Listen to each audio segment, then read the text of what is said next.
天药了，还没好，都是同一个医生。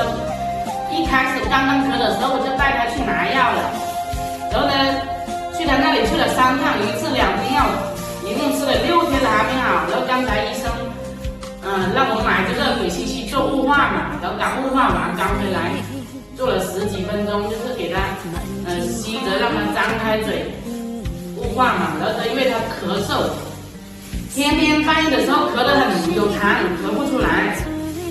现在还是很咳呀，然后又拿了2天药，我都不知道怎么搞的。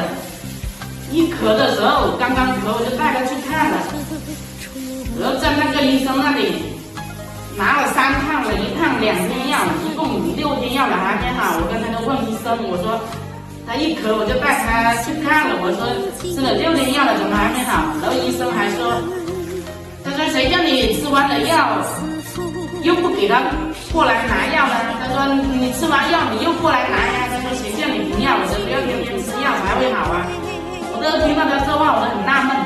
我觉得如果他药好的话呢，吃个1、2回应该都好了。现在反倒越来越严重了，可遭罪了，天天要吃药，现在幼儿园也去不了。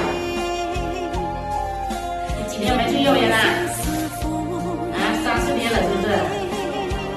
要不要去幼儿园？那你要快点好，知道没有？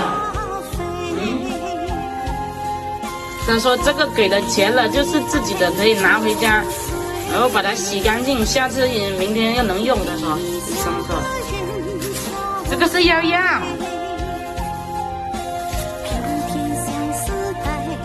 等一下吃完饭才能吃药，知道没有？把它捆好先，捆好，那全部露出来了，你的药。